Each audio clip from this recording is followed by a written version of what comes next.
Hey, fan. Wait, got it. Hang on. Hey, fan in the Monday Movie Club. This week, Mark made us watch City Slickers from 1991, which is number 1701 on the Franken list. I'm Amy Goldman, or Amy Gold fucking Cringer. With us, as always, is Joel Fenster, Annie King, Mark Wotitz Gartner, and Frank is at Hollywood Studios in Florida, but he forgot his headphones. And Here, he's making us nauseous before he even gets on the ride. Seriously. yeah, right. His phone from portrait to landscape. Because Frank has to go like this to hear us. So every time it's a mess, he's trying to listen in. These are Frank's comments. Hard to believe, but for a time, Billy Crystal was a movie star. This one was written by Babalu Mandel and Lowell Gans. They wrote another movie, which we watched recently, Parenthood, also selected by Mark. I see a pattern here. Can Splash, Night Shift, and A League of Their Own be far behind? Splash, that's also one of my favorites. That's a good one. Yeah. Here's the plot. On the verge of turning 40, an unhappy Manhattan yuppie, played by the aforementioned Billy Crystal, is roped into joining his two friends, played by Bruno Kirby and Daniel Stern, on a cattle drive in the Southwest. Here are Frank's notes and observations. Mr. Morelli is in the classroom for Bring Your Dad to School Day, because women don't work in 1991. Mr. Morelli only exists in movies like these, and will only get away with saying bitch in front of the students in 1991. Amy's comment to throw in there, I loved him. I love that they let the kids listen to him, and I love that he said bitch and shit. Back to Frank.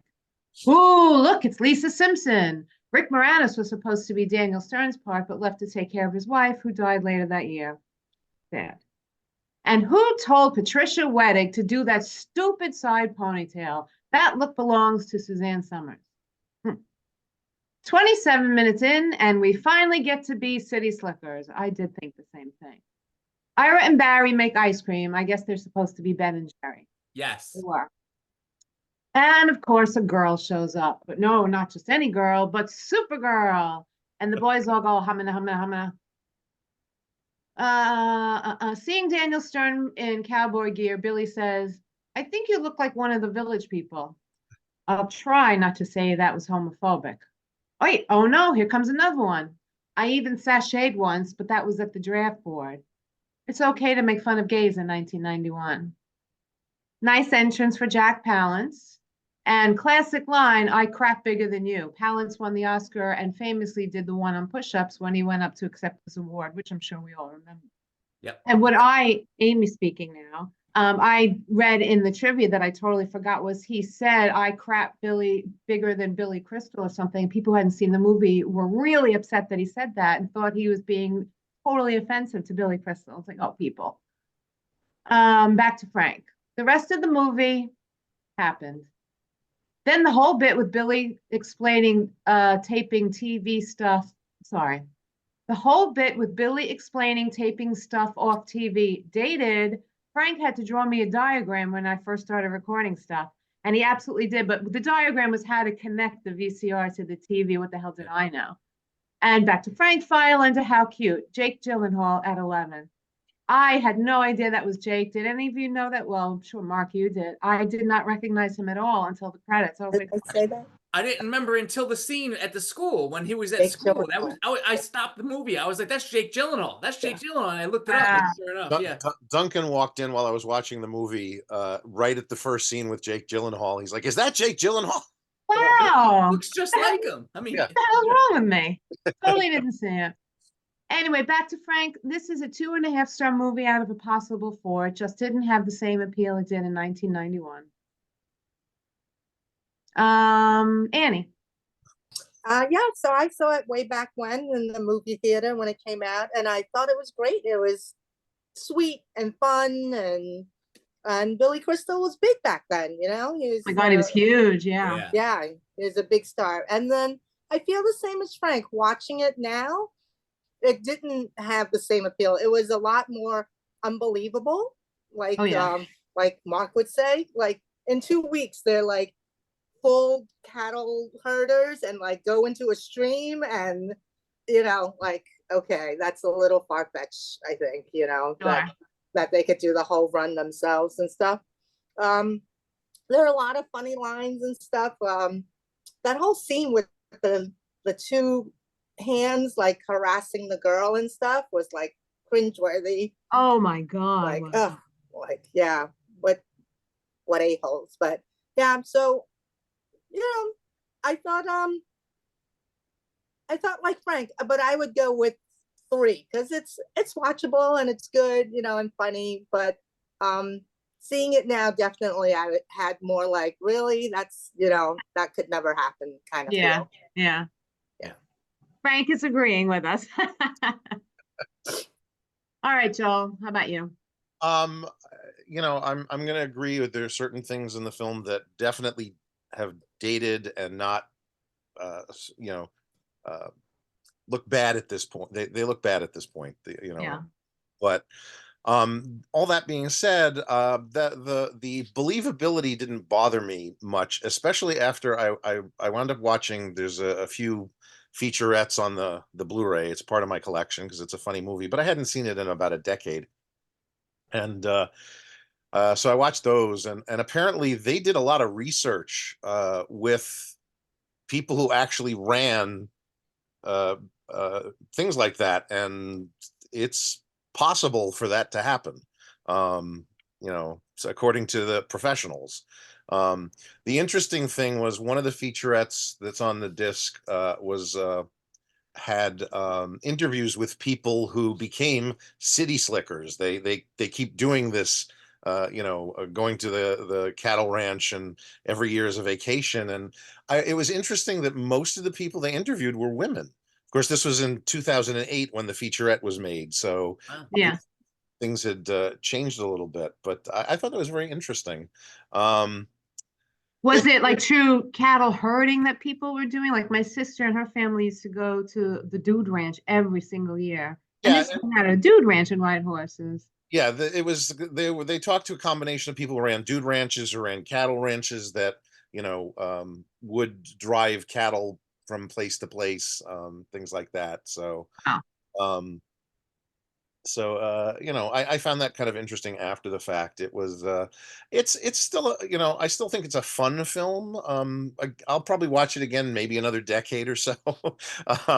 You know, it's you know, I find it interesting. I think Jack Palance's performance, and looking back at some of the other people that he won the Oscar against, I was like, his might be the most memorable performance of that group, but I don't know that it was necessarily the best performance of that group, just based on the fact that you had Harvey Keitel and Ben Kingsley and Bugsy, who were amazing as well, and That's Michael. definitely a career achievement award. Yeah, definitely. Definitely. But it is a memorable. It's such a memorable performance that even though, spoiler alert, Curly dies pretty early in the film. He's not in the film for very long. Yeah. They had to bring him back for the sequel. Yes. By No. They brought his brother back. Oh, no, I'm saying they had to bring Jack Palance back for the sequel. Yes, they brought his brother Duke back, and yes, I did watch the sequel afterwards. Yeah. Yeah. The less said about that, the better. Um, It was pretty funny that he died in the saddle sitting up. That was pretty funny. yeah. Yeah. I'm gonna be like Annie.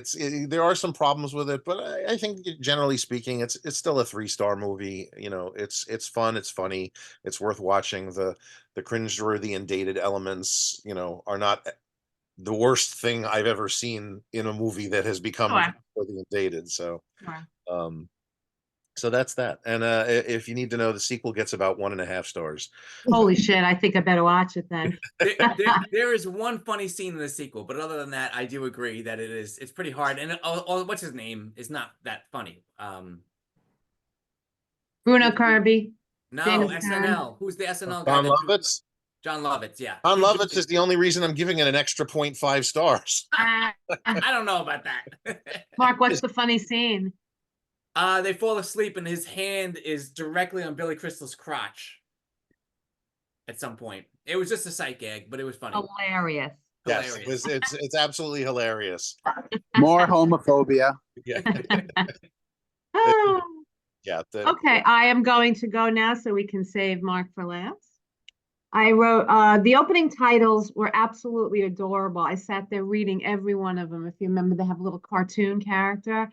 It's also fun with the movie 30 Years Old to see names that make you go, wow, I didn't know that person was a part of this movie. And for me, during the titles, it was Mark Shaman having done the music. I had no idea Jake Gyllenhaal was going to be in it.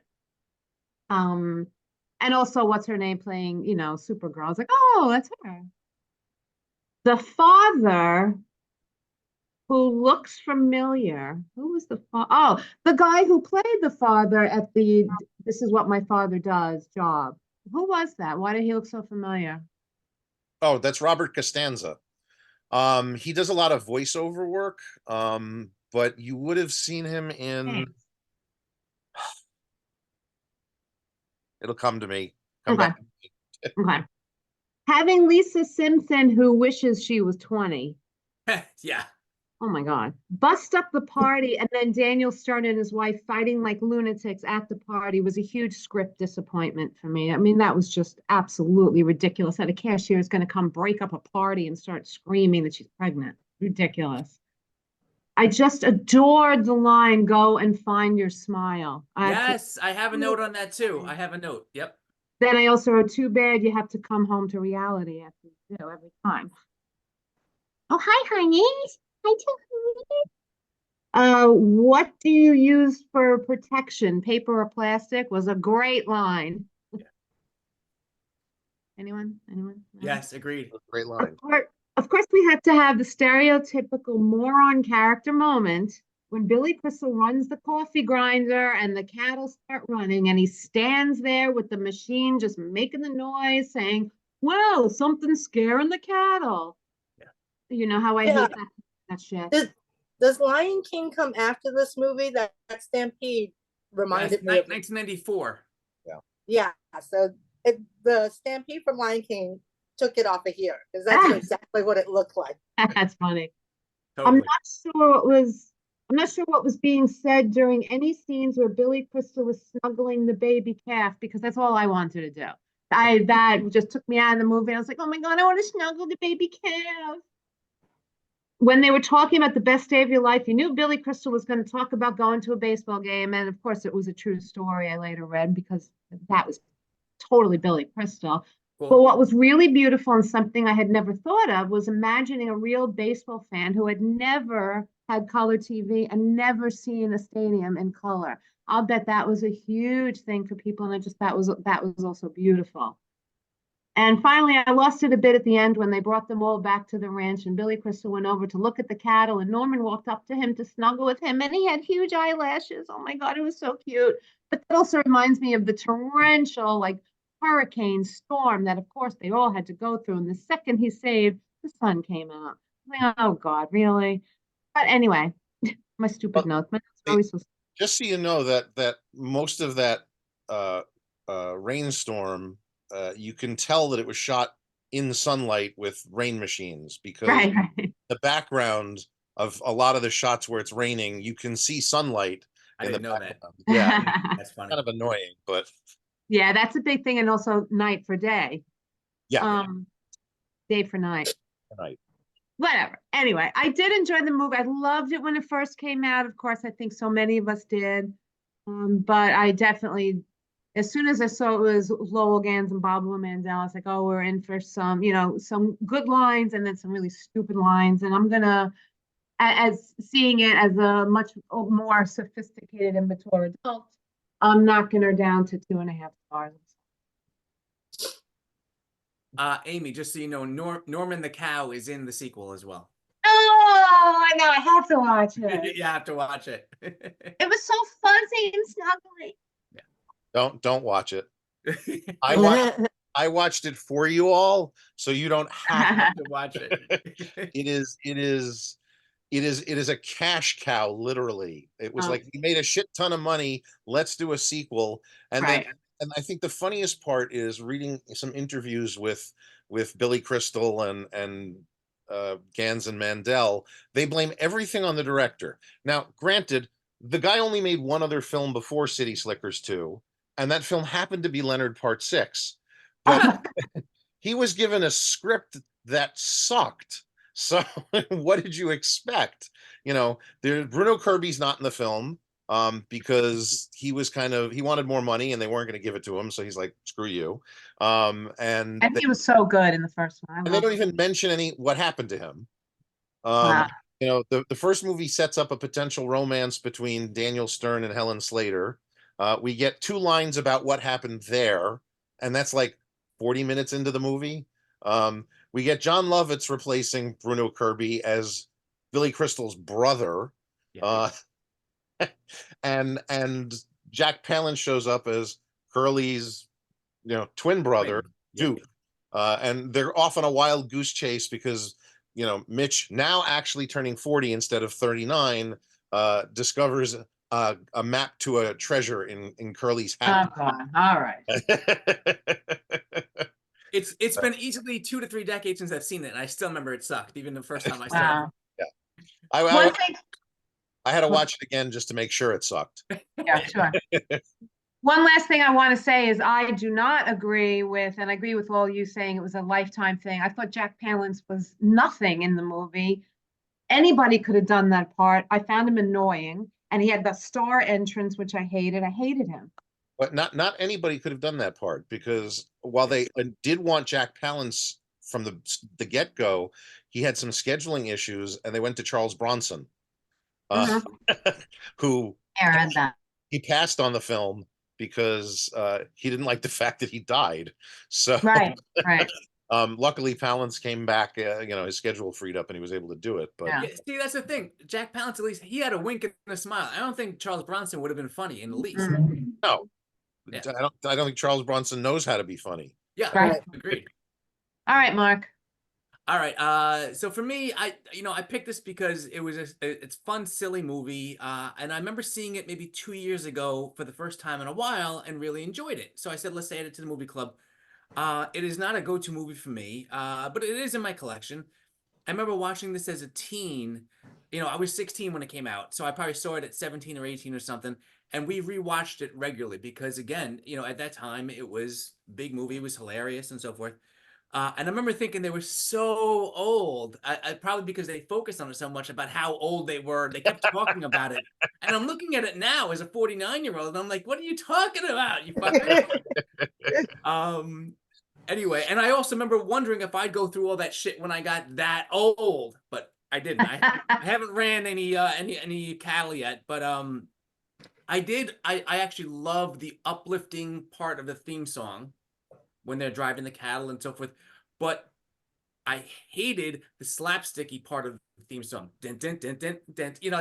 I don't know, and there was way too much goofy stuff than I remembered. It's funny. I'd seen the movie many times, but it was just goofy and slapsticky in parts that I guess I had shut out.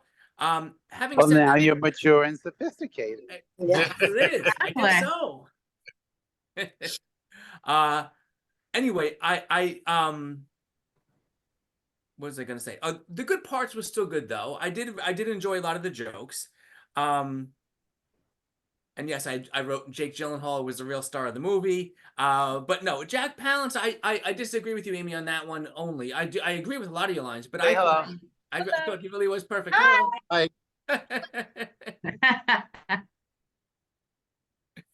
I thought Jack Palance was perfect. And Amy, did you catch Nathan Arizona? Arizona. That was the ranch. The guy in charge of the ranch was Nathan Arizona from Raising Arizona. No. Unless it was just another face where I went, oh, he looks familiar, but That's no what idea why. That's the what guy it was. in charge of all the cattle, the old guy that told him, you're going to do this. Yeah, We're right. going to sell the cattle. The prices are sky high, all that stuff. That was Nathan Arizona. No.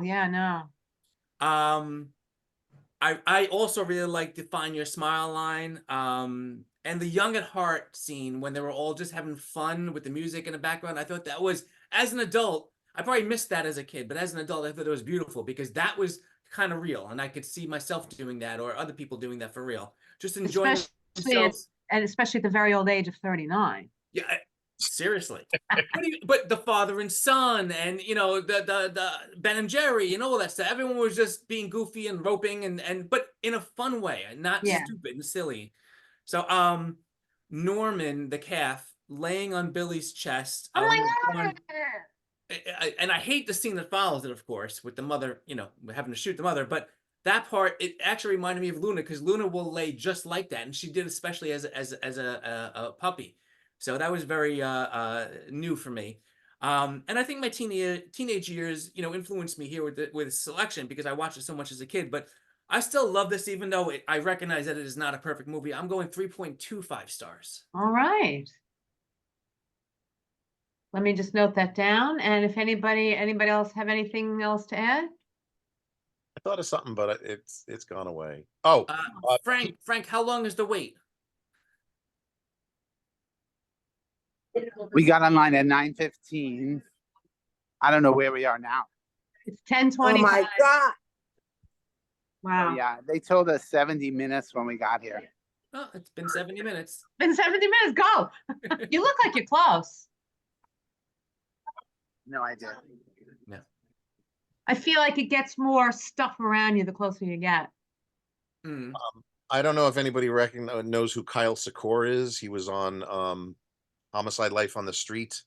He showed up in other things. He was one of the bullies, Oh, okay. or whatever that's worth. Okay. The two guys, yeah. God, that was so uncomfortable. I was like, this is what women go through. Yeah. Yep. It was awful. Anyway, let me.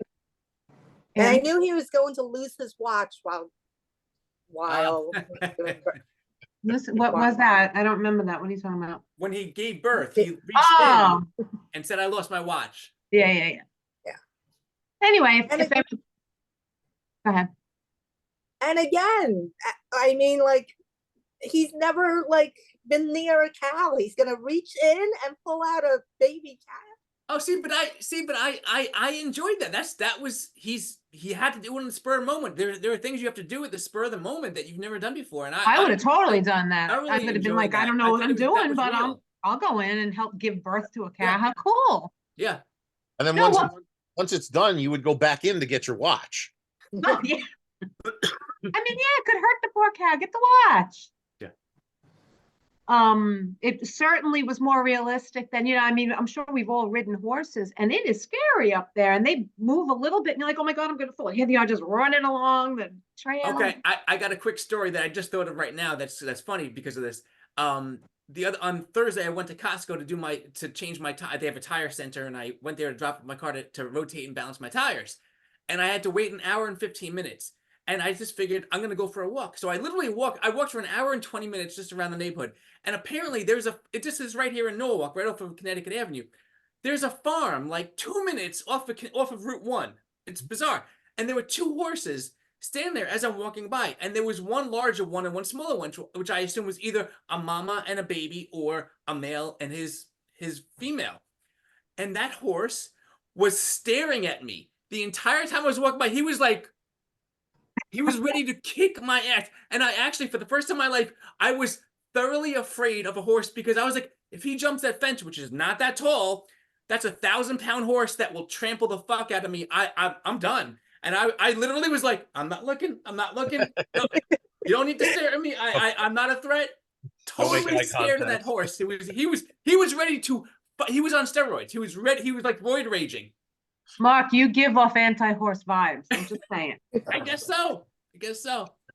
Maybe that horse needed you to deliver its calf. Maybe. I was gonna say maybe the horse was jealous. Because I'm hung bigger than him, I suppose. Right near me, if you walk down Union Turnpike, there's a horse trail, and the horses go across Union Turnpike down the street where the houses are. Very cool. Yeah. Okay, let me finish this up now, everybody. City Slickers from 1991 is not available on any of the usual subscription streaming services. It is also not available for rental, but you can buy it from Prime for $14.99 or library. However, the sequel is available for rental. But It's not do it. free? Don't do it. Not free? Nope, We're it's going not in. free. What? You going in? I'm gonna hang up. Okay, bye, have Bye, fun. Frank. Have Come fun. back. Let us know how it is. Anyway, so it is not available for rental. Go to the library. Next week, we will be reviewing this year's Oscar-winning Best Picture, whichever one that is. I mean, Oppenheimer. well, we don't know, so we're not going to be able to really record it until Monday, as we normally do. Yeah. Sure. I'm Amy Goldman, and also with you. Go watch a Bye. movie. Go. The balcony's closed.